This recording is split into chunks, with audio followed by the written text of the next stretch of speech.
ओम शांति। 23 जनवरी 2015 साकार महावाक्य। बाबा कहते, मीठे बच्चे, बाप आया है तुम बच्चों को स्वच्छ बुद्धि बनाने। जब स्वच्छ बनो तब तुम देवता बन सकेंगे। 2 प्रश्न है। पहला प्रश्न, इस ड्रामा का बना बनाया प्लान कौन सा है जिससे बाप भी छूट नहीं सकता? उत्तर, ये हर कल्प में बाप को अपने बच्चों के पास आना ही है। पतित दुखी बच्चों को सुखी बनाना ही है। इस ड्रामा का प्लान ये बना हुआ है। इस बंधन से बाप भी नहीं छूट सकता है। दूसरा प्रश्न, पढ़ाने वाले बाप की मुख्य विशेषता क्या है? उत्तर, वे बहुत निरंकारी बन पतित दुनिया पतित तन में आते हैं। बाप इस समय तुम्हें स्वर्ग का मालिक बनाते, तुम फिर द्वापर में उनके लिए सोने का मंदिर बनाते हो। आज का गीत, इस पाप की दुनिया से कहीं दूर ले चलो। ओम शांति। मीठे मीठे रूहानी बच्चों ने ये गीत सुना कि 2 दुनिया है, एक पाप की दुनिया, एक पुण्य की दुनिया, दुख की दुनिया और सुख की दुनिया। सुख जरूर नई दुनिया नए मकान में हो सकता है। पुराने मकान में दुख ही होता है, इसलिए उनको खल्लास किया जाता है। फिर नए मकान में सुख में बैठना होता है। अब बच्चे जानते हैं भगवान को कोई मनुष्य मात्र नहीं जानते। रावण राज्य होने के कारण बिल्कुल ही पत्थर बुद्धि, तमो प्रधान बुद्धि हो गए। बाप आकर समझाते हैं, मुझे भगवान तो कहते हैं परंतु जानते कोई भी नहीं है।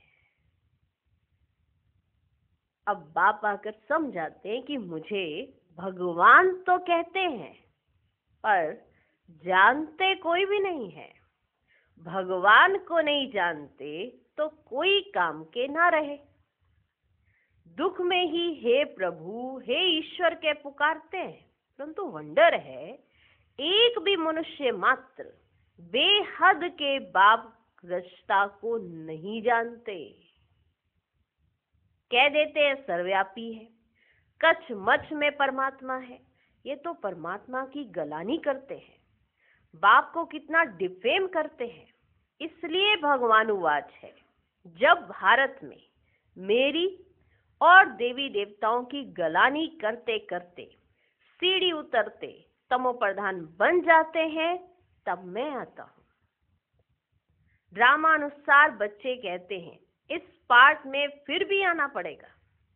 बाप कहते हैं ये ड्रामा बना हुआ है, मैं भी ड्रामा के बंधन में बंधा हुआ हूँ। इस ड्रामा से मैं भी छूट नहीं सकता हूँ। मुझे भी पतित को पावन बनाने आना ही पड़ता है, नहीं तो नई दुनिया कौन स्थापन करेगा? बच्चों को रावण राज्य के दुखों से छुड़ाए नई दुनिया में कौन ले जाएगा? भले इस दुनिया में ऐसे तो बहुत ही धनवान मनुष्य हैं, समझते हैं हम तो स्वर्ग में बैठे हैं, धन है, महल है, एरोप्लेन है, परंतु अचानक ही कोई बीमार हो पड़ते हैं, बैठे बैठे मर जाते हैं, कितना दुख होता है। उन्हों को ये पता नहीं कि सत्युग में कभी अकाले मृत्यु होती ही नहीं है, दुख की बात ही नहीं है। वहां आयु भी बड़ी रहती है, यहाँ तो अचानक मर जाते हैं।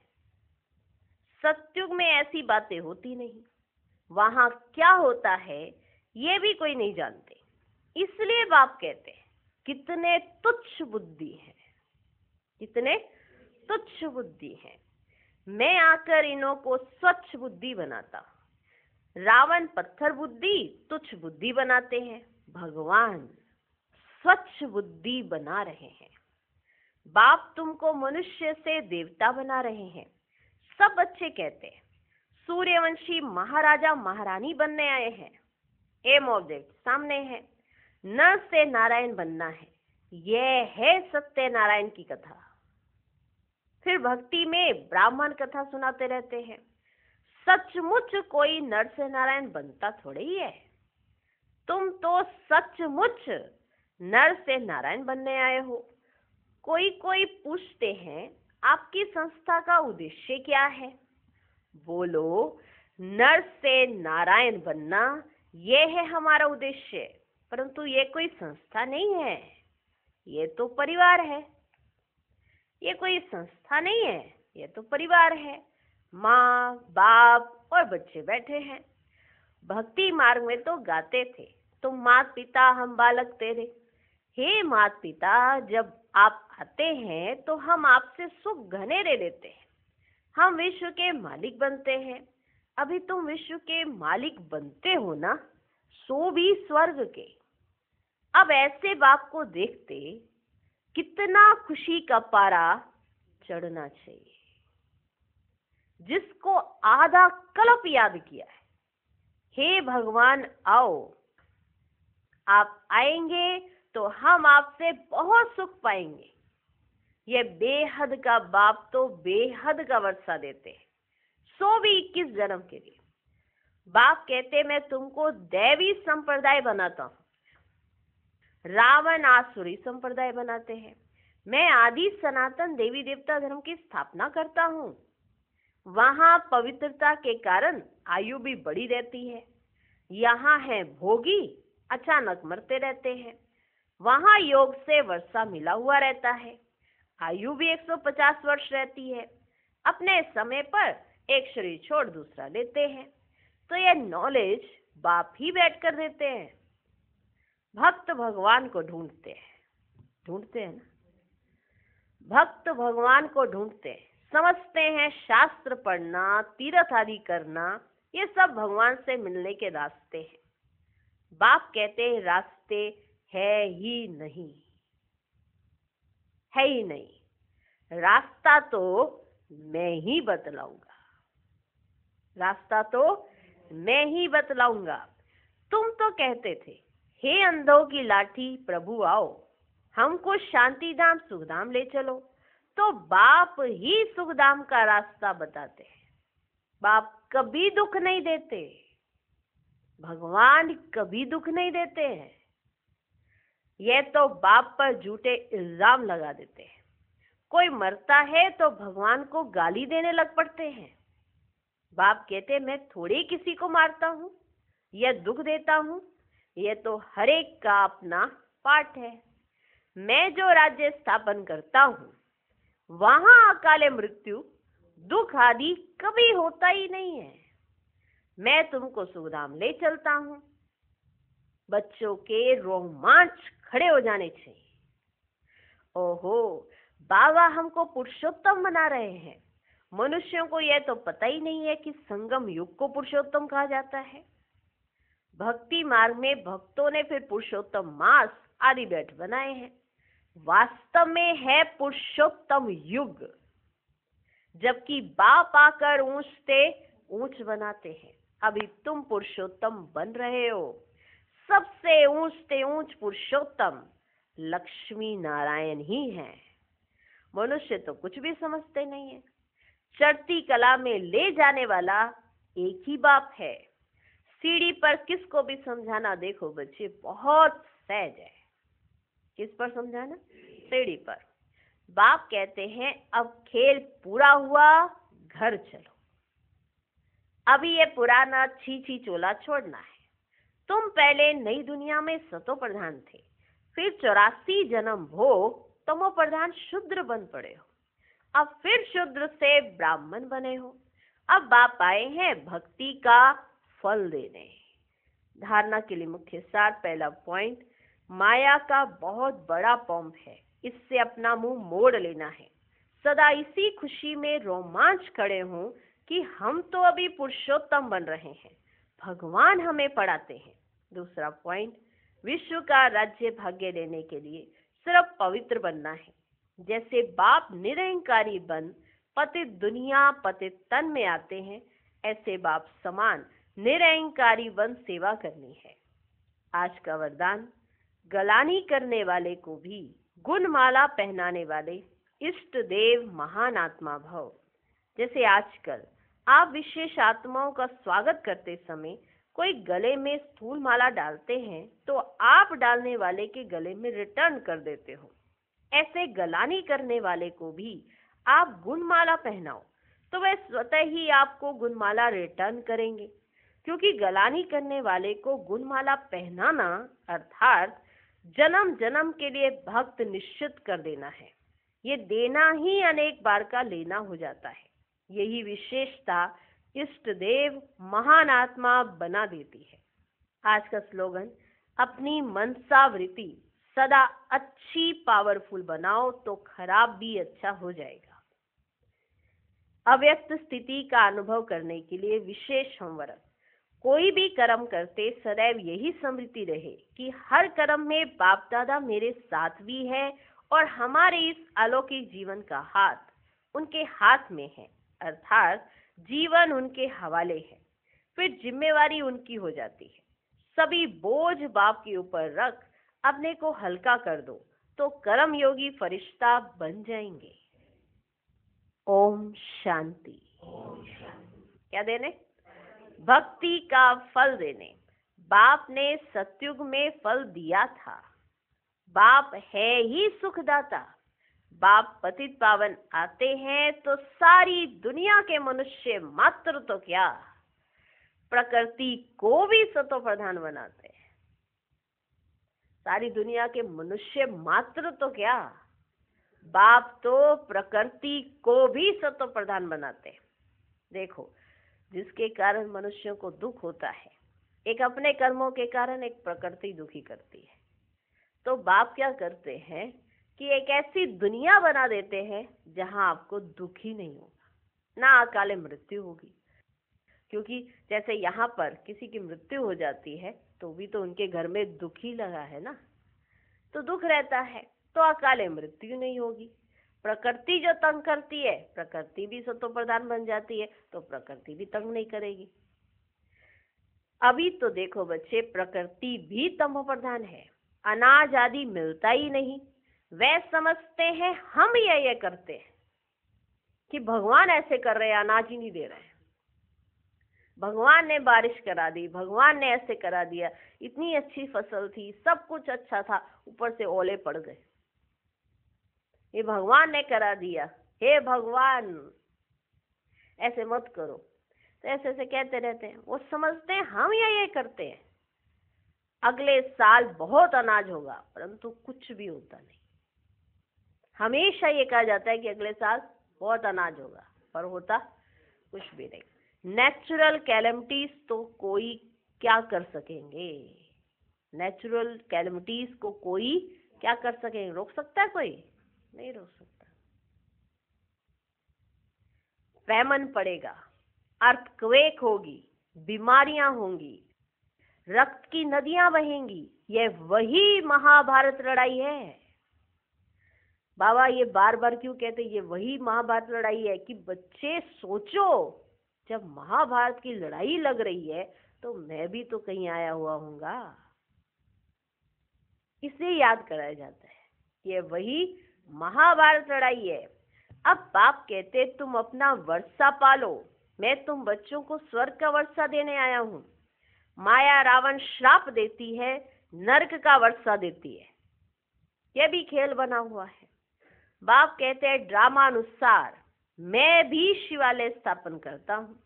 ये भारत शिवालय था, अभी वैश्यालय है। विषय सागर में गोता खाते रहते हैं। अभी तुम बच्चे जानते हो बाबा हमको शिवालय में ले जाते हैं तो यह खुशी रहनी चाहिए ना। हमको बेहद का भगवान पढ़ा रहे हैं। बाप कहते मैं तुमको विश्व का मालिक बनाता हूँ। भारतवासी अपने धर्म को ही नहीं जानते। हमारी बिरादरी तो बड़े से बड़ी है, जिससे और बिरादरियां निकलती हैं। आदि सनातन कौन सा धर्म, कौन सी बिरादरी थी, यह समझते ही नहीं है। आदि सनातन देवी देवता धर्म वालों की बिरादरी, फिर सेकंड नंबर में चंद्रवंशी बिरादरी, फिर इस्लामी वंश की बिरादरी। ये सारे झाड़ का राज और कोई समझा ना सके। अभी तो देखो कितनी बिरादरियां हैं, टाल टालियां कितनी हैं। यह है वैरायटी धर्मों का झाड़।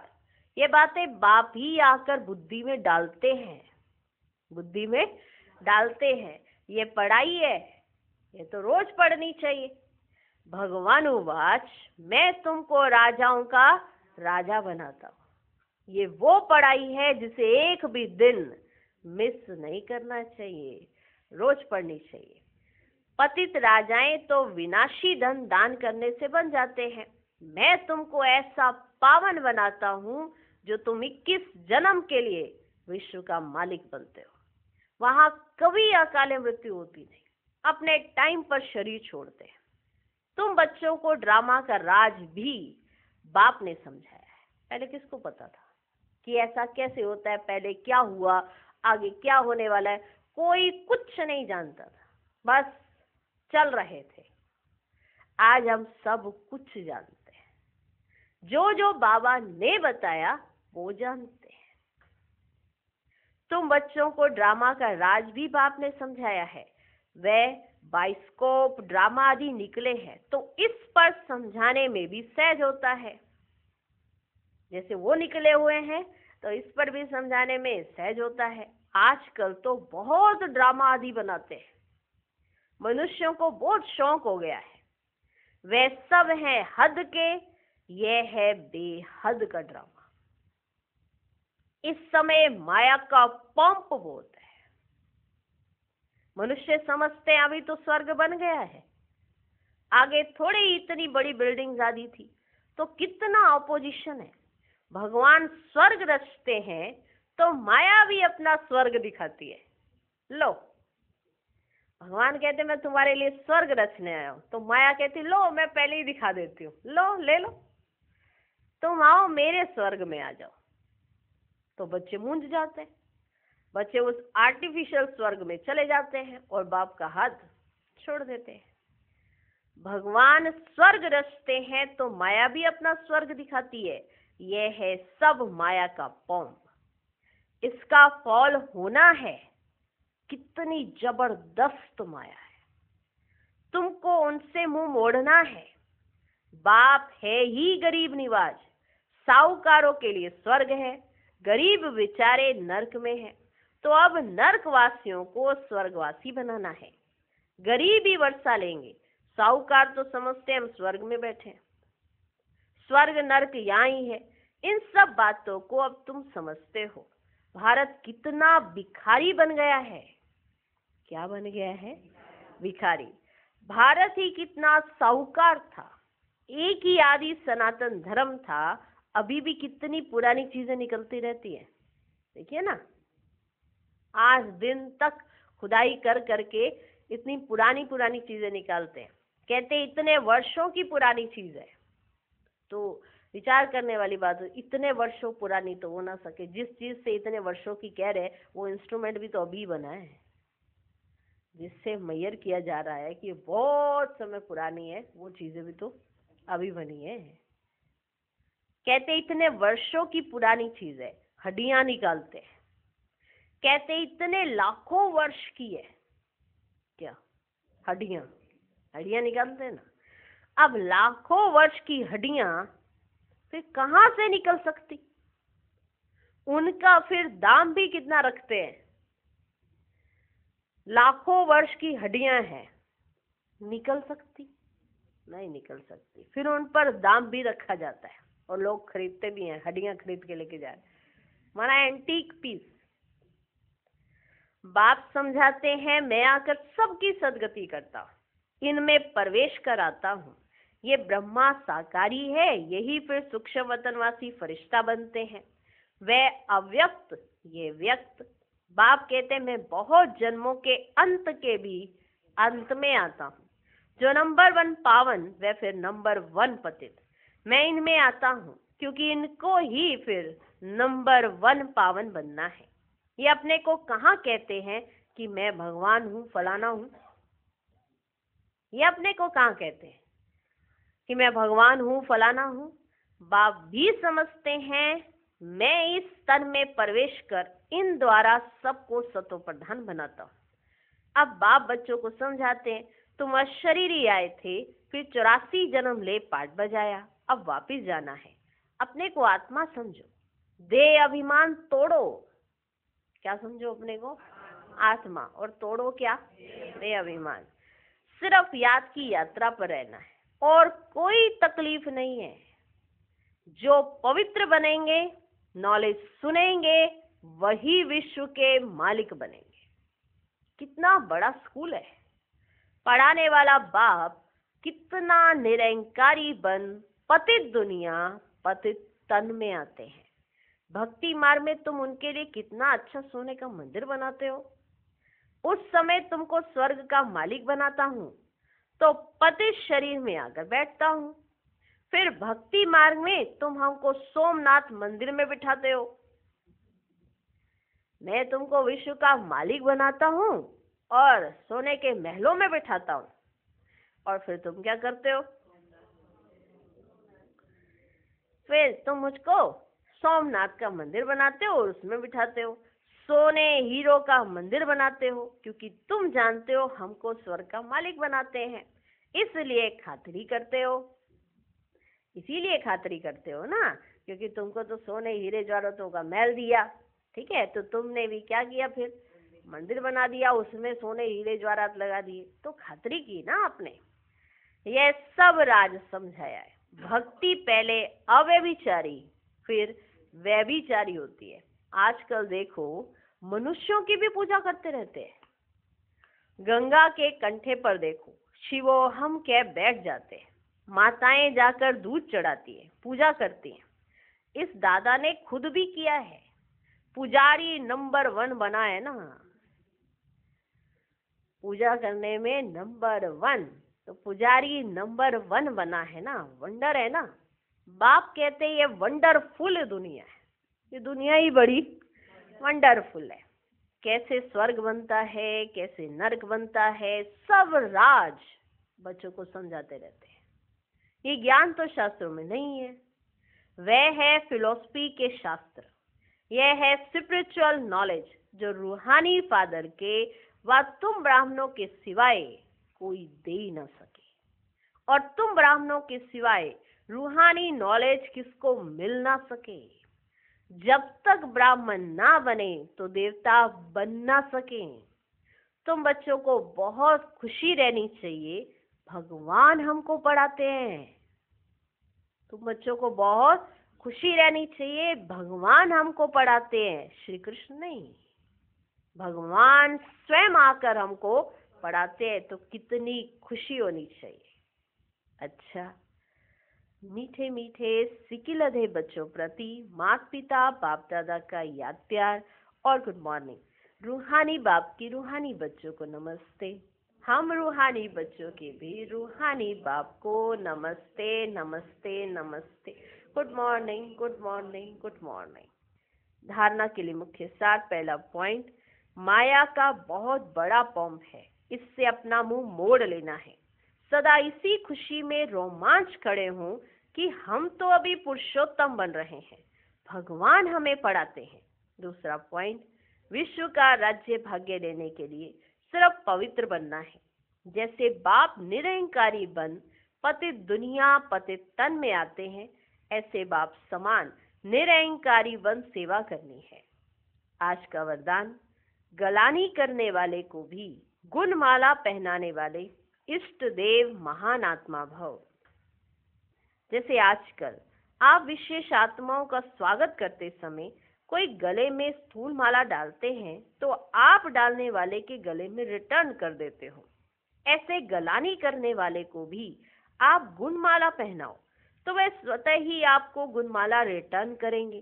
क्योंकि गलानी करने वाले को गुणमाला पहनाना अर्थात जन्म जन्म के लिए भक्त निश्चित कर देना है। ये देना ही अनेक बार का लेना हो जाता है। यही विशेषता इष्ट देव महान आत्मा बना देती है। आज का स्लोगन, अपनी मनसावृत्ति सदा अच्छी पावरफुल बनाओ तो खराब भी अच्छा हो जाएगा। अव्यक्त स्थिति का अनुभव करने के लिए विशेष होमवर्क। कोई भी कर्म करते सदैव यही स्मृति रहे कि हर कर्म में बाप दादा मेरे साथ भी है और हमारे इस अलौकिक जीवन का हाथ उनके हाथ में है, अर्थात जीवन उनके हवाले है। फिर जिम्मेवारी उनकी हो जाती है। सभी बोझ बाप के ऊपर रख अपने को हल्का कर दो, तो कर्म योगी फरिश्ता बन जाएंगे। ओम शांति।